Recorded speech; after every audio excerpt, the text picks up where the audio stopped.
नमस्कार. मी माझ्या अनुभवाचे बोले या यूट्यूब चॅनलच्या माध्यमातून आज आलो आहोत तळेगाव दाभाडे येथील स्नेहलता बाळसराफ यांना भेटण्यासाठी. स्नेहलता मॅडमचा संपूर्ण जीवन शालेय शिक्षणात विद्यार्थी घडवण्यात गेलेला आहे. तर त्यांनी विविध स्तरावर त्यांचं उल्लेखनीय कार्य झालेलं आहे. त्या कार्याची पावती म्हणून समाजातील विविध स्तरावरच्या संस्थांनी त्यांना पारितोषिक देऊन सन्मानित केलं आहे. अशा स्नेहलता मॅडम यांचा जो जीवन प्रवास आहे तो आज आपण त्यांच्याकडून जाणून घेऊया, त्यांच्याशी संवाद साधूया. नमस्कार मॅडम. नमस्कार. मॅडम, आपलं बालपण कुठं गेलं आमच्या प्रेक्षकांसाठी सांगा. नमस्कार, माझे नाव सौ स्नेहल दत्तात्रय बाळसराफ.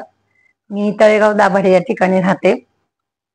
माझं पूर्वाश्रमीचं नाव स्नेहल कृष्णाजी गिरमे, गाव राहणार माळीनगर, सोलापूर जिल्ह्यामध्ये येतं, तालुका माळशिरस. त्या ठिकाणी माझं सगळं लहानपण हे माळीनगर मध्ये झालेलं आहे. शाळा कुठली होती त्यावेळेस? माळीनगरला आम्ही डी मॉडेल विविधांगी प्रशाला या शाळेमध्ये शिकले. पहिल्यांदा बालवाडी पर्यंत, बालवाडीच्या आमच्या ज्या शिक्षिका आहेत त्या मला आठवतात, टिपणीस मॅडम. त्यांनी आमच्यावर खूप छान संस्कार केले.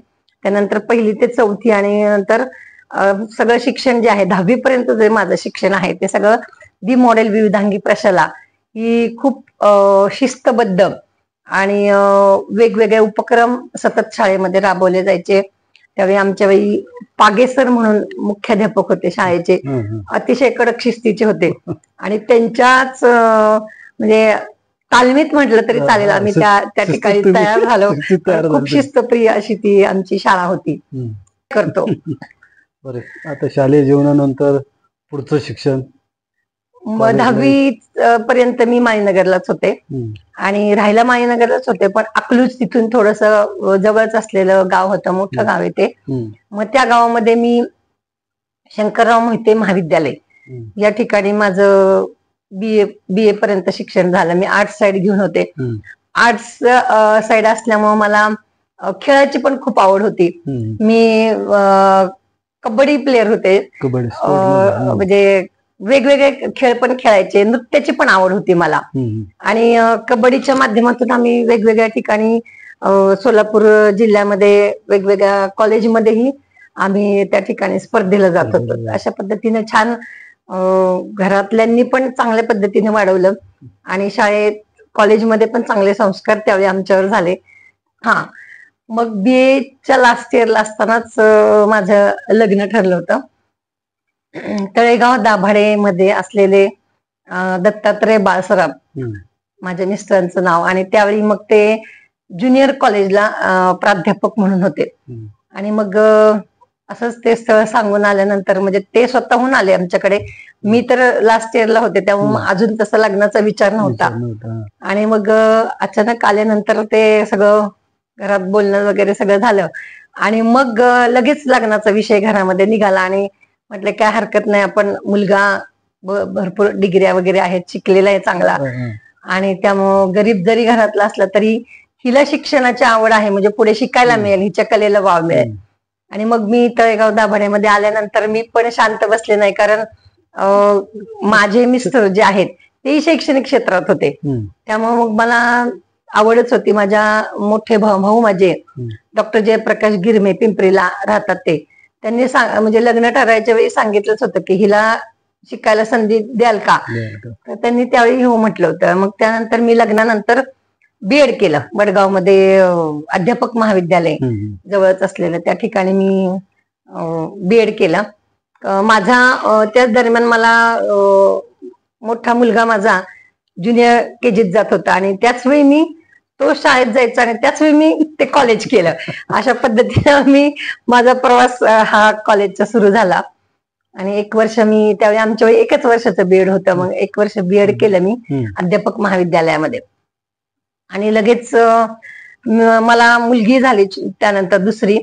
आणि एक दिवस असंच अचानक या बालमोहन विद्या मंदिर संस्थेचे रामभाऊ परेकर विद्यानिकेतन ही शाळा आहे, त्या शाळेचे विश्वस्त काही कारणानिमित्त आमच्याकडे यायचे. आणि मग त्यांनी सहज मला सांगितलं की आमच्या शाळेतल्या एक शिक्षिका आहेत त्या रजेवर गेलेल्या आहेत, तर तुम्ही बीएड झालेला असताना तुम्ही आमच्या शाळेत थोडे दिवस या.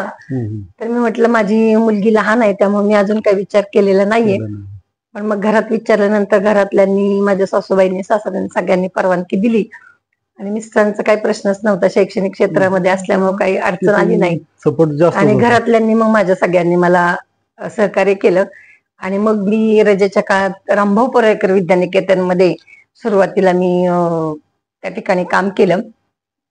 त्यानंतर मग शांत नाही बसले, कारण एकदा त्या प्रवाहामध्ये आल्यानंतर शांत बसणं नव्हतं. रजेचा काळ झाल्यानंतर लगेच नूतन महाराष्ट्र विद्याप्रसारक मंडळ जे आहे त्याची प्रगती विद्या मंदिर इंदोरीला एक शाळा आहे, शाखा त्यांची. मग त्या शाळेमध्ये मी 1 वर्षभर अध्यापनाचं काम केलं. पण माझे मिस्टर इंद्रायणी महाविद्यालयामध्ये प्राचार्य होते, त्याचबरोबर विद्यापीठामधल्या बऱ्याच ज्या कमिट्या असतात अध्यासनाच्या तिथेही ते वेगवेगळ्या कमिट्यांवर होते. त्याचबरोबर सिनेट मेंबर होते, मॅनेजमेंट काउन्सिल मेंबर. त्या विद्यापीठामधल्या बऱ्याच कमिट्यांवर असल्यामुळं काय करावं हा प्रश्न होता, कारण त्या संस्थेच्या अनेक ठिकाणी शाखा होत्या. आणि जर बदली झाल्यानंतर एकदा सकाळी गेल्यानंतर परत संध्याकाळी घरी येणं, एवढं लांब मुलांना हे करणं, हे मला थोडंसं योग्य वाटलं नाही. कारण इतरांच्या मुलांवर संस्कार करत असताना आपल्या मुलांचं काय, हा प्रश्न मोठा डोळ्यासमोर होता. मग म्हणून मी ती 1 वर्ष मी अगदी म्हणजे कायमस्वरूपी माझी नोकरी होती ती, आणि ती मी सोडली. आणि पुन्हा बालमोहन विद्या मंदिरमध्ये एक परमनंट जॉब आहे असं कळल्यानंतर मला त्याही वेळी विश्वस्तांनी सांगितले, डॉक्टर बाळासाहेब रेगेंनी. आणि त्यावेळी मग मी तिकडची नोकरी, परमनंट नोकरी सोडून रामभाऊ परेकर विद्यानिकेतनमध्ये रुजू झाले. त्यानंतर मी 30 वर्ष त्याच ठिकाणी होते, एकाच ठिकाणी. 30 वर्ष मी ज्ञानदानाचं काम केलं, पण कधीही विद्यार्थिनींच्या अंगाला असा कधी मी हात लावला नाही. मुलांना मात्र, आता इथं तुम्ही म्हणाल की मुलगा मुलगी भेद केला का, की असं नाही. थोडस मुली समजूतदारच असतात आणि थोडस एकदा सांगितलं की ऐकतात, पण मुलांचं थोडस खेळकरवृत्ती जास्त असल्यामुळे मुलांना मात्र मी वेळोवेळी शासन केलेलं आहे. आणि जे काही चुकेल त्यावेळी ती जी मुलं आहेत ते आज आठवणी तुम्हाला सांगत, अगदी आठवणीनं माझ्याकडे मारले ते छान. आजही अनेक विद्यार्थी मला भेटतात, त्यावेळी मग सांगतात की तुम्ही असं असं केलं होतं ह्या वर्गात असताना. मला अगदी माझी शिस्त अशी असायची की केस सुद्धा मुलांचे जास्त वाढलेले नसायला पाहिजेत, आणि त्याच्यावरून पण मी शिक्षा करायचे मुलांना की नाही, उद्या केस कापलेच पाहिजेत, नाहीतर मीच स्वतः काहीतरी बंदोबस्त करीन. अशा पद्धतीने त्यांना अगदी म्हणजे अध्यापनाचं काम केलंच, पण त्याच्याबरोबर हेही संस्कार आम्ही विद्यार्थ्यांना देत होते. आणि त्यामुळे पालकांचं काही म्हणणंच नसायचं. आज परिस्थिती वेगळी आहे, आज मुलांच्या अंगाला हात लावता येत नाही. आता कायदाच आहे की मुलांना शिस्त करायची नाही वगैरे, पण त्या मारायचं नाही. पण त्यावेळी मात्र त्यामुळेच आमचे विद्यार्थी आज वेगवेगळ्या क्षेत्रामध्ये चांगले कार्यरत असताना आपल्याला पाहायला मिळतील.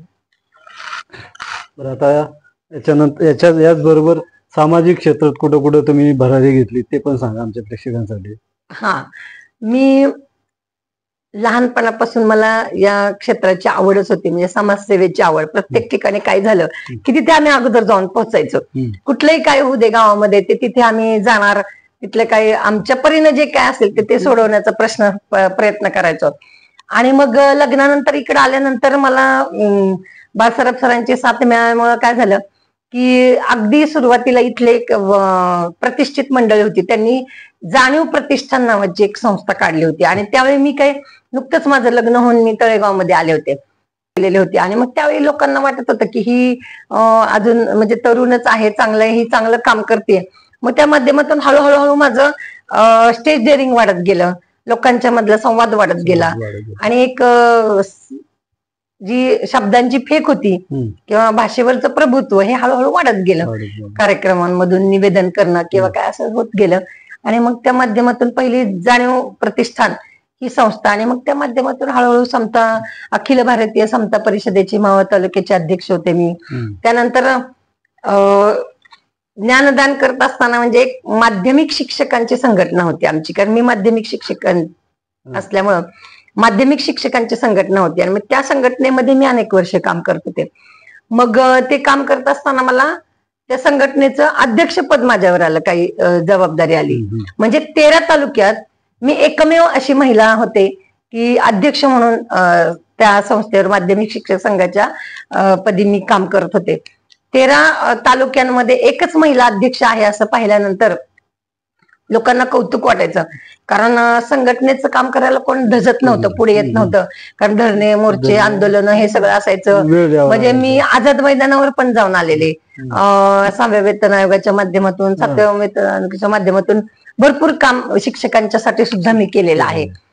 आणि मग हे सगळं पाहता आज मी पुणे जिल्हा माध्यमिक शिक्षका संघाची अध्यक्ष आहे. म्हणजे हे सगळं करत गेल्यामुळे आज मला हेही पद बिनविरोध मिळालेलं आहे. तुमच्या कार्याची पावतीच. हा, त्यानंतर गोनी दांडेकरांनी सुरू केलेलं साहित्य कला संस्कृती मंडळ आहे, त्या संस्कृती मंडळावर मी कार्याध्यक्ष म्हणून काम करत आहे.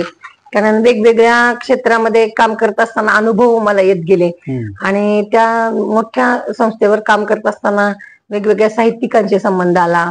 आम्ही वेगवेगळ्या क्षेत्रातल्या लोकांना पुरस्कार देत गेलो. मराठी गौरव दिन, राजभाषा दिन तो आम्ही साजरा करतो. असे वेगवेगळे उपक्रम आम्ही त्या माध्यमातून घेत गेलो. मी स्वतः क्रांतीज्योती सावित्रीबाई फुले विचार मंच स्थापन केले, त्याची मी संस्थापक अध्यक्ष आहे. काही शाळा आमच्या मिस्टरांनी सुरू केलेल्या, तिथं मी संस्थापक संचालिका म्हणून मी कार्यरत आहे. शाळेचे नाव सांगा. पहिली माझे मिस्टर सचिव असल्यामुळं सचिव पद होते, त्यांनी त्या संस्थेचं घेतले. मावळ शिक्षण प्रतिष्ठान नावाची आमची संस्था आहे आणि ती सरांनी म्हणजे KG to PG इथं तळेगाव मध्ये सुरू केलेली आहे. त्यानंतर वराळेला एक सुरू केलेले आहे, भैरवनाथ विद्या मंदिर. त्याचबरोबर पद्मावती विद्या मंदिर उर्शाला सुरू केलेली आहे, निगड्याला सुरू केलेले आहे प्रतीक विद्यानिकेतन. त्याचबरोबर काही शिवणे, नवला कुंभरे या ठिकाणी आणि जवळला एक मावळ विकास मावळ शिक्षण प्रतिष्ठानच्या माध्यमातून आम्ही श्री ज्ञानेश्वर विद्यानिकेतन जवळ अशा अनेक शाळा सरांनी सुरू केल्या आणि त्या माध्यमातून मलाही संधी प्राप्त झाली त्या ठिकाणी काम करण्याची. शिक्षक असल्यामुळे तिथं मला संधी मिळत गेली काही काही कार्यक्रमाच्या निमित्ताने आणि तिथं मी शाळेमध्ये काम करत गेले. समाज प्रबोधन करणं किंवा बाकीच्या गोष्टी, कुणाला काय हवं नको ते पाहणं, या तुम्हाला ओघाने आलंच. हो हो हो. तर मॅडम, आता साहित्यिक पैकी ज्येष्ठ कोणत्या साहित्यकाशी तुमचा काही संबंध? नमो जोशी, त्यांच्याशी काय? हो. त्यानंतर स्नेहा तावरे, अशा बरेच बरेच साहित्यिकांशी आमचा संबंध येतो कार्यक्रमाच्या निमित्तानं. मग त्यांच्या बरोबर बसण्याचा योग येतो, त्यांच्या बरोबर गप्पा मारल्यानंतर खूप बरं वाटतं की केवढ्या मोठ्या व्यक्तींच्या सहवासात आपण त्या निमित्ताने येणं होतंय की खूप छान वाटतं. म्हणजे आपल्यासारख्यांना एक ग्रामीण भागात राहून सुद्धा आपल्याला इतकी चांगली संधी मिळते, त्या निमित्तानं खूप छान वाटतं. मॅडम, आता तुमचं शिक्षकी पेशा संपल्यानंतर सुद्धा तुम्ही पहिली इनिंग संपून दुसऱ्या इनिंग समाजसेवेसाठी केली, तर त्याविषयी थोडं सांगा. हा, मी समाजसेवेची आवड मी तुम्हाला पहिल्यांदाच सांगितलं की ती मला अगोदरपासूनच होती. लिमिट मध्ये होतं ना. हो, नंतर ग्रामीण भागातल्या महिलांच्या साठी सुद्धा मी काम करते. शहरी भागामध्ये पण महिलांचे आरोग्य तपासणी असेल, वेगवेगळे त्यांच्यासाठी शिबिरं घेणं असतील. त्याचबरोबर महिलांना आम्ही स्पर्धा घेते मी वेगवेगळ्या, आणि त्या माध्यमातून ग्रामीण भागातल्या महिलांना व्यासपीठ मिळत नाही. फक्त घर, शेतात कामं, चूल मुलाच्या शिवाय काही नसतं. मग मी त्यांच्यासाठी सुद्धा आरोग्य शिबिरं आम्ही वेगवेगळ्या प्रकारची घेतो, दंत तपासणी शिबिरं घेतो. त्याचबरोबर आम्ही वेगवेगळ्या स्पर्धा हळदी कुंकवाच्या माध्यमातून घेतो, सार्वजनिक हळदी कुंकवाच्या माध्यमातून. ग्रामीण भागातल्या महिला उत्कृष्ट जेवण करतात, खूप छान करतात, पण आपल्यासारखं तिथं वेगवेगळे पदार्थ बनवत असताना त्याच्यासाठी जे काही वस्तू लागतात त्या काही ग्रामीण भागात मिळत नाही. मग नाचणी असेल, तांदूळ असेल, वेगवेगळी कडधान्य असेल, त्यापासून उत्कृष्ट स्वयंपाक त्या करतात. आणि म्हणून मग काय करायचं तर पाककला स्पर्धा आम्ही त्या ठिकाणी घेतो. संगीत खुर्ची, की कधी महिलांना तो अनुभव घेता येत नाही, घरामध्ये सतत काम करावं लागतं, ते एक घेतो. आणि उखाण्यांच्या स्पर्धा मी स्पेशल त्याच्याबद्दल तुम्हाला सांगायचं की आम्ही एका मिनिटामध्ये किती महिला उखाडे घेतात. आता असं नाव घ्यायला सांगितलं तर आम्हालाही जमत नाही नाव घ्यायला, पण एकदा जर सुरू केलं महिलांनी की त्या एका मिनिटामध्ये नॉनस्टॉप उखाणे घेतात, म्हणजे 14-15 सुद्धा उखाणे त्या घेतात. मग त्यांच्यामध्ये असलेल्या कला गुणांना वाव मिळाला पाहिजे, त्यांना व्यासपीठ मिळालं पाहिजे. मग हेच उद्देश डोळ्यासमोर ठेवून असा अनेक वेगवेगळे उपक्रम महिलांच्यासाठी मी राबवते. साधारण कुठल्या कुठल्या गावामध्ये तुमचं काम चाललंय ते सांगा. आमचं काम इथं तळेगावमध्ये तर मी भरपूर, म्हणजे आदर्श विद्या मंदिर असेल, त्यानंतर उर्से असेल, वराळे असेल, या भागामध्ये पण करते. पण जास्तीत जास्त म्हणजे पवन मावळामध्ये आमची जी शाळा आहे श्री ज्ञानेश्वर विद्यानिकेतन जवळ, ती शाळा अतिदुर्गम भागातल्या महिलांच्यासाठी आम्ही त्या ठिकाणी मी काम करते. आणि तिथं आम्ही दरवर्षी काय करतो की वेगवेगळ्या ग्रामीण भागामध्ये की जिथं काही पोहोचू शकत नाहीये अशा ठिकाणी आम्ही त्या महिलांना त्यांच्यासाठी त्यांच्या पाठीवर थाप देण्यासाठी की ते त्यांना बाहेर येण्यासाठी त्यांना एक क्षणिक आनंद त्यातून मिळावा म्हणून अगदी ग्रामीण भागातल्या वेगवेगळ्या गावांमध्ये आम्ही दरवर्षी असे उपक्रम घेत असतो की एकच असं स्पेसिफिक नाही गाव, सगळे अगदी वेगवेगळे उपक्रम, वडेश्वर असतील, जाधववाडी असेल, वेगवेगळ्या आजिवली असतील, जवण असतील, अशा अतिदुर्गम भागामध्ये ह्या महिला येतच नाहीत बाहेर. मग त्यांना प्रवाहात आणण्यासाठी आम्ही असे वेगवेगळे उपक्रम त्या ठिकाणी मी राबवते. त्याचा मला अतिशय आनंद होतो खरोखरच की एक महिला असून आपण त्यांच्यासाठी काहीतरी नक्कीच केलं पाहिजे. मावळ नागरी नावाची आमची एक पतसंस्था आहे, ती पण माझ्या मिस्टरांनी सुरू केली होती.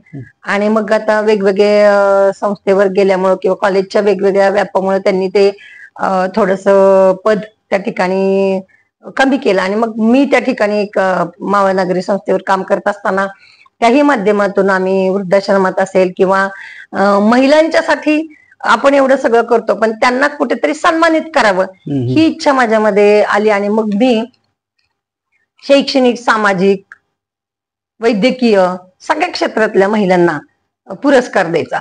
पण इथं काय होतं की वेगवेगळ्या संस्थांच्या माध्यमातून स्टेजवर कार्यक्रम घेणं हे असं असायचं.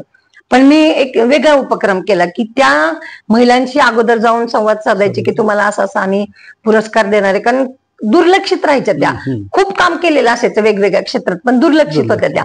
मग त्यांच्याशी संवाद साधून त्यांना सांगायचे की मी 8 मार्चच्या दिवशी तुमच्या घरी येऊन तुम्हाला सन्मानित करणार आहे. मग वेगळा त्यांना आनंद व्हायचा कारण व्यासपीठावर यायचं म्हटलं की सगळ्यांना येता यायचं नाही. मग घरी कार्यक्रम घेतला ना त्यांच्या घरी जाऊन की त्यांच्या घरातले सगळे कुटुंबातले व्यक्ती असायचे आणि मग त्यांना आनंद व्हायचा की आपल्या कुटुंबातल्या लोकांच्या समोर आपल्याला हा पुरस्कार मिळालेला आहे. अशा पद्धतीने मी त्यांच्या घरी जाऊन तो पुरस्कार मावळ नागरी पतसंस्थेच्या माध्यमातून तोही आम्ही अनेक वर्ष तो उपक्रम आम्ही सुरू केलेला होता. आणि मग या माध्यमातून मी क्रांतीज्योती सावित्रीबाई फुले विचार मंच अगोदर स्थापन केला, त्याची संस्थापक संचालिका मी आहे. आणि त्या माध्यमातून मग मी त्यांच्यावर एक पुस्तक पण लिहिलं, स्त्री मुक्तीच्या आद्य प्रवर्तक म्हणून ते पुस्तक लिहिलं. आणि त्यांचं जन्मगाव आहे नायगाव, 3 जानेवारी हा त्यांचा जन्म दिवस आहे. आणि त्याच ठिकाणी मोठा कार्यक्रम होतो. आणि मग आदरणीय मंत्री नामदार आपल्या सगळ्यांनाच माहिती ओबीसीचे नेते छगनरावजी भुजबळ साहेब त्यांच्या हस्ते मी नायगावलाच सावित्रीबाई फुलेंच्या जन्मगावीच त्या पुस्तकाचं प्रकाशन केलं. आणि मधून मला अनेक पुरस्कार मिळाले. शाळेत असताना तर आदर्श शिक्षिका पुरस्कार, उपक्रमशील शिक्षिका पुरस्कार हे तर मिळतच होते. त्यानंतर जिजाऊ ब्रिगेडच्या माध्यमातून पुरस्कार मिळाले, सुरुची पुरस्कार मिळाला, स्वयंसिद्धा पुरस्कार, समाजभूषण पुरस्कार, सावित्रीची लेख पुरस्कार, असे जवळजवळ 40च्या वर मला पुरस्कार आहेत. बरं मॅडम, आता शैक्षणिक उपक्रम झाले, सामाजिक उपक्रम झाले, सगळ्यांची दखल समाजाने घेतली. आता मला तुमच्या वैयक्तिक जीवनाविषयी थोडं सांगा. तुमची मुलं किंवा किती, कुठे शाळेला आहेत किंवा सरांविषयी थोडं सांगा. मला कशी लाभली? मला 2 मुलं आहेत. एक त्याचं नाव ओंकार, मोठा मुलगा, दुसरी आहे ती मुलगी आहे केतकी म्हणून. तर नाशिक या ठिकाणी त्यांनी BDS केलं, BDS ला त्याचा नंबर लागला. त्यानंतर MDS संगमनेरला केलं. आणि आज तो आता सिंहगड कॉलेज या ठिकाणी पुण्यामध्ये लेक्चरर आहे. मला प्रवासाची, भटकंतीची खूप आवड आहे. आम्ही भटकंती करत असतो. एकदा असाच एक किस्सा झाला की आम्ही चाललो होतो आणि आमची काहीच चूक नव्हती. माझ्याबरोबर माझा एक भाचा होता, माझे मिस्टर होते, मुलं पण होती. आणि आम्ही चाललो होतो ना, आम्हाला एका गाडीने ओव्हरटेक केलं मुलांनी. आणि त्या गाडीवर 3 मुलं बसलेली होती आणि चूक त्यांची असताना पुढे आमच्या गाडीच्या तिथे आले आणि आमच्या बरोबर असलेला माझ्या भाच्याला ते दमदाटी करायला लागले. मग ते मला सहन झालं नाही, मग कारण चूक आमची नव्हती. मग मी अगदी मेन चौकात ती गाडी थांबवली. आम्ही खाली उतरले आणि त्या तिघांनाही चोप दिला होता. असं थोडस आक्रमक प्रवृत्ती आहे की सहन होत नाही. घरी सुद्धा इथं आमच्याकडे इथं चोर आले होते. इथं सुद्धा एकदा फार पूर्वीचा किस्सा येतो. इथं चोर आल्यानंतर मी स्वतः बाहेर जाऊन त्यांचा पाठलाग केलेला होता आणि पोलीस आल्यानंतर सुद्धा मी त्यांना मारत होते. हा एक किस्सा माझ्या स्मरणात राहील की आमचे म्हणजे सगळ्यांनी डोक्याला हात लावला की हे असं कसं काय शक्य झालं. पण त्यावेळी मी त्याचबरोबर एक असा उपक्रम मी केला होता की विद्यार्थ्यांना वाचनाची आवड कमी असायची. मग आमच्याकडे बालदिन असा हा सोहळा असायचा की संक्रांतीच्या नंतर किंक्रांत दुसऱ्या दिवशी बालदिन सोहळा असायचा की सगळ्या मुलांचा आम्ही सामुदायिक वाढदिवस शाळेमध्ये करायचो. मग त्या निमित्तानं मी काय करायचे की प्रत्येक मुलांनी वर्गातल्या मुलांनी एक एक पुस्तक द्यायचं आणि माझं एक स्वतःचं पुस्तक, असं जवळजवळ 20 वर्षापेक्षा अधिक काळ शाळेला अनेक पुस्तकं जमा झाली त्या माध्यमातून. मुलांना आनंद व्हायचा की वाढदिवस आहे ना आपला, मग हा कार्यक्रम आहे, त्याच्या निमित्ताने एक पुस्तक देतो. मग माझं पुस्तक पहिलं आणि मुलांचं असं वर्गामध्ये. मग त्यावेळी जो पट असेल तो 70, 60, 80 काय पट असेल ती सगळी मुलांची पुस्तकं गोळा करायची आणि शाळेला ती भेट द्यायची त्या दिवशी, म्हणजे बालदिनाच्या दिवशी शाळेला भेट. हे असा उपक्रम मी केलेला आहे. जवळजवळ 20-25 वर्ष हा उपक्रम माझा चालू होता. शाळेला खूप ग्रंथालयाला आम्ही पुस्तकं जमा करून दिलेली आहेत. शरदचंद्र पवार साहेब त्यांच्या वाढदिवसानिमित्त शरद मल्हार नावाची एक स्पर्धा घ्यायची पुण्यामध्ये, गणेश कला क्रीडा मंचला व्हायची. म्हणजे ते अगोदर तालुका पातळीवर घ्यायचे. तालुका पातळीवर पहिला नंबर आला की तो तिकडे जायचा. मग तिथंही आम्हाला विशेष पुरस्कार मिळायचा. माझ्या एकदा मुलींचा डान्स त्यांनी पाहिला आणि मग मला फोन आला सह्याद्री वाहिनीचा दमदमादम जे होतं त्याच्यामध्ये की तुमच्या शाळेची आम्ही तिथे निवड केलेली आहे, तर तुम्ही तिथे मुलींना घेऊन याल का. मग मी एकटी मुंबईला मुलींना घेऊन गेले होते आणि तिथे सह्याद्री वाहिनीवर आमचे 3 डान्स त्या ठिकाणी आम्ही सादर केलेले होते. असं या वृद्धाश्रमामध्ये दिवाळी साजरी करतो आम्ही. ती कामयानी नावाची एक संस्था आहे सिंधुताई जोशींनी सुरू केलेली दिव्यांग मुलांच्यासाठी, तिथेही मी जाते. तिथेही आम्ही खूप छान छान उपक्रम त्या दिव्यांग मुलांच्यासाठी घेतो. मॅडम, आता आगामी येणाऱ्या जागतिक महिला दिनानिमित्त तुम्ही महिलांसाठी जो संदेश द्यायचा असेल तुम्हाला तो तुम्ही द्या. 8 मार्च जागतिक महिला दिन येतोय नुकताच. आंतरराष्ट्रीय जागतिक महिला दिनाच्या सर्व महिलांना मी मनापासून हार्दिक हार्दिक शुभेच्छा देते. आणि क्रांतीज्योती सावित्रीबाई फुले यांच्या प्रेरणेने आम्ही सर्व महिला या सक्षम झालेल्या आहोत.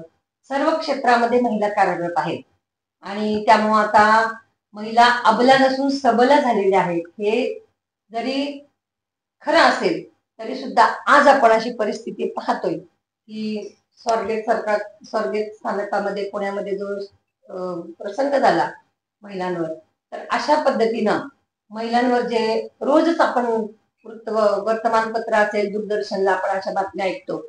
तर या ठिकाणी मला असं सांगायचंय की महिलांनी आपण स्वतःचं संरक्षण केलं पाहिजे. कारण आई वडील समाज पोलीस यंत्रणा हे जरी असल्या तरी सुद्धा आपण आपलं स्वतःचं संरक्षण करणं हे महत्वाचं आहे. त्यासाठी सर्व महिलांना मला हात जोडून विनंती करायची आहे की आपल्या मुलींना अगदी लहानपणापासूनच अशा पद्धतीने संस्कार करा आणि आत्मसंरक्षणासाठी त्यांना अनेक वेगवेगळे धडे द्या. की तुम्ही कराटेच्या माध्यमातून असेल की एक जर दिलं तर आपल्याला 2 हात प्रतिकार करण्याची क्षमता त्यांच्यामध्ये निर्माण करा. आणि ही एकमेव फक्त आई आणि आईच करू शकते. आणि म्हणून महिला दिनाच्या निमित्तानं मला सर्व महिलांना सांगायचंय, खरं तर असं म्हटलं जातं की नारी सबसे भारी आहे, पण हे सुद्धा आपलं संरक्षण करत असताना महिलांनी हे सुद्धा लक्षात घेणं गरजेचं आहे की आपणच आपलं आत्मबल वाढवणं हे गरजेचं आहे. तरच आंतरराष्ट्रीय महिला दिन हा योग्य रीतीने पार पाडला जाईल, नाहीतर दिनवाना होईल असं मला वाटतंय. कारण समाजामधली जी परिस्थिती बदलायची असेल तर लहानपणापासून मुलींवर चांगले संस्कार करा आणि आपलं संरक्षण करण्याची क्षमता त्यांच्यामध्ये वाढवा, हे मला या ठिकाणी सांगायचं आहे. छान तुम्ही आमच्याशी संवाद साधला, तुमच्या जीवनाविषयीची सगळ्या माहिती आम्हाला दिली. नारी सबलीकरणाविषयी तुम्ही खूप उपयुक्त माहिती दिली. आता आपली जी थोडीशी लांबलेली मुलाखत आहे ती आपण या ठिकाणी थांबवू. नमस्कार. नमस्कार.